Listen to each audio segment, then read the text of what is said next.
મિત્રો, અમારા આજના વિડીયોમાં તમારું સ્વાગત છે। આજે આપણે વાત કરીશું જે ગુજરાત સરકાર દ્વારા જે સબસિડીઓની જાહેરાત કરવામાં આવી હતી, એટલે કે ટ્રેક્ટર, ડીગર, પ્લાન્ટર, જેના જે તે ફોર્મ હતા તમે જાતે જ ભર્યા છે કાં તો સાયબર કાફેની અંદર જઈને ભર્યા છે, તો તમારા ફોર્મ સબમિટ થઈ ગયા છે અને હવે તમે એના જે ડોક્યુમેન્ટ છે અપલોડ કરવા માંગો છો, તો કઈ રીતે તમે જાતે જ એને અપલોડ કરશો એના વિશે હું તમને વિડીયોમાં વિગતવાર સમજાવવાનું છું। તો વિડીયોને પૂરો જોવા માટે વિનંતી। અને મિત્રો, જો ચેનલ પર તમે પહેલી વાર હોય તો પ્લીઝ ચેનલને સબસ્ક્રાઇબ કરજો અને નોટિફિકેશનને અલાઉ કરી લેજો, જેથી અમારા જે નવા વિડીયો ચેનલ પર આવે સૌથી પહેલા તમને જોવા મળે। તો ચાલો વિડીયોને શરૂ કરીએ।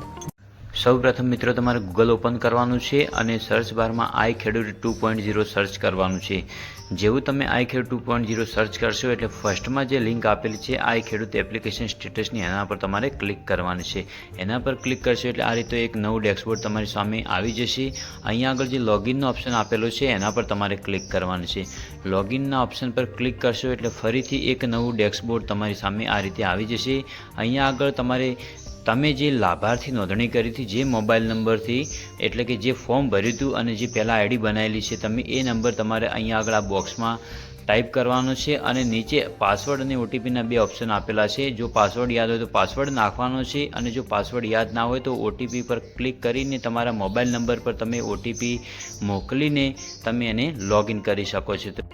તો મિત્રો, પાસવર્ડ યાદ ના હોય તો ઓટીપી સિલેક્ટ કરવાનો છે ને તમારા મોબાઈલ નંબર પર ઓટીપી મોકલવાનો છે અને જે ઓટીપી તમારા મોબાઈલ પર આવે એ આ બોક્સની અંદર ટાઈપ કરવાનો છે અને પછી એના નીચે જે કેપ્ચર આપેલો છે એ કેપ્ચર તમારે અહીંયા આગળ ટાઈપ કરવાનો છે અને લોગિન પર ક્લિક કરવાની છે। જેવી તમે લોગિન પર ક્લિક કરશો એટલે ફરીથી તમારી સામે એક નવું ડેશબોર્ડ આવી જશે। જુઓ આ રીતે।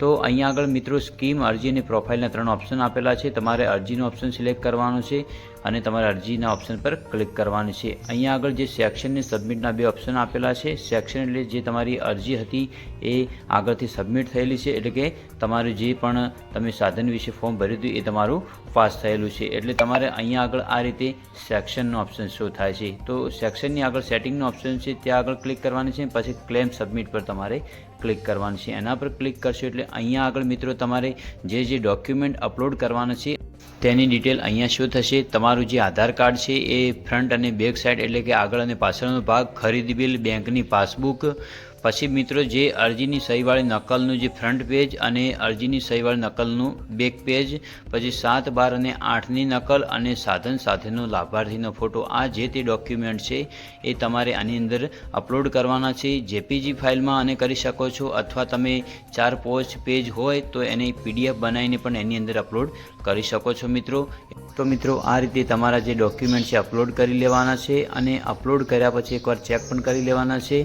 જુઓનું જે ઓપ્શન છે એના પર જઈને તમે ચેક કરી શકો છો, પછી તમારે સબમિટ પર ક્લિક કરવાની છે। જેવી સબમિટ પર ક્લિક કરશો એટલે જે તમારી અરજી છે, એટલે કે જે ડોક્યુમેન્ટ જે તમે અંદર અપલોડ કર્યા છે અહીંયા આગળ સક્સેસફુલ અપલોડ થઈ જશે।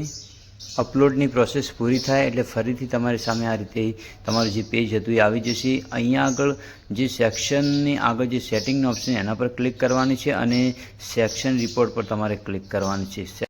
સેક્શન રિપોર્ટ પર ક્લિક કરશો એટલે જે તમે ડોક્યુમેન્ટ અપલોડ કર્યા છે એની જે પ્રિન્ટ છે એ પ્રિન્ટ તમારી અહીંયા આગળ ડાઉનલોડ થઈ જશે અને તમે એને પ્રિન્ટ આઉટ કરી શકો છો અથવા ડાઉનલોડ કરીને તમારા મોબાઈલની અંદર રાખી શકો છો। તમે જે સેક્શન રિપોર્ટ ડાઉનલોડ કર્યો છે એનું જે પેજ છે એ આ રીતે હશે। વિડીયોમાં આટલું જ। જય હિન્દ, જય ભારત।